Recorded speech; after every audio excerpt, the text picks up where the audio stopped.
Two Payal education. આમ જો મિત્રો માત્ર 10 સેકન્ડમાં વિસ્તારની દ્રષ્ટિએ અને વસ્તીની દ્રષ્ટિએ 10 દેશોના નામ કેમ યાદ રાખવા એકદમ શોર્ટ મેથડ લઈને તમારા સમક્ષ આવ્યો છું આજે. જો શું છે કે સૌથી પહેલા વિસ્તારની દ્રષ્ટિએ પ્રથમ 10 દેશો કયા છે તો આટલું જ યાદ રાખવાનું. શું તો કે રસી કે ચીનમાં અમને બ્રાવો સાથે ભારતનું આજનું કશું સુદાન બતાવ્યું.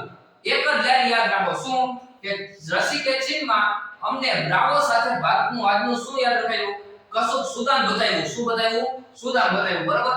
તો રસી એટલે રશિયા, કે એટલે કેનેડા, ચીન એટલે તો ચીન, એટલે અમેરિકા, બ્રા એટલે બ્રાઝિલ, ઓ એટલે ઓસ્ટ્રેલિયા, સાથે રહ્યું સાથે એટલે જોડાણ કહેવાય ને એને આપણે નહીં યાદ રાખવાનું.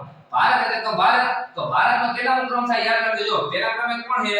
રશિયા, બીજા ક્રમે કેનેડા, ત્રીજા ક્રમે ચીન, ચોથા ક્રમે અમેરિકા, પાંચમા ક્રમે બ્રાઝિલ, છઠ્ઠા ક્રમે ઓસ્ટ્રેલિયા, સાતમા ક્રમ ભારતનો છે વિસ્તારની દ્રષ્ટિએ. આઠમો કોણ છે? આજ એટલે આર્જેન્ટિના. એના પછી નવમો કોણ છે? તો નવમો છે કસુક એટલે કે કઝાકિસ્તાન. કોણ? કઝાકિસ્તાન.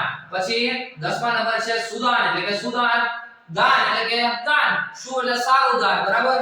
એવી રીતે વસ્તીની દ્રષ્ટિએ 10 દેશો કયા? હવે તમને તો ખબર જ છે વસ્તીમાં ભારત કેટલા નંબર છે? પહેલા નંબરે આવતો રહ્યો. બોલો હતો કોણ? ચીન. હતા કોણ આવતો રહ્યો પહેલા નંબરે?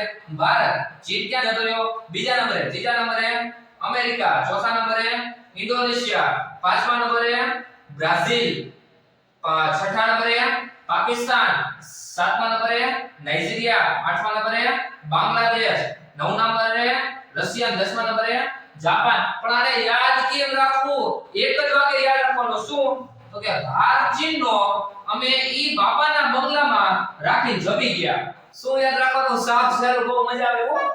ભારત ચીનનો કોનો ભારત? તો કે ભારત ચીનનો અમે ઈ બાપાના બંગલામાં રાખી જમી ગયા. આટલું યાદ રાખો એટલે તમને 10 દેશના નામ યાદ રહી જાય. જોઈ લો ફરી એક વાર.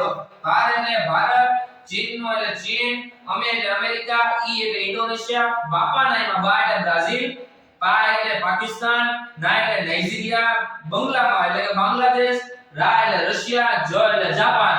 છે ને સાવ સહેલું. આવી જ નવી ટ્રીક લઈને બીજો વિડિયો તમારા સમક્ષ લઈને આવીશ. બરોબર. આ કેવો લાગ્યો કોમેન્ટમાં મને કહેજો.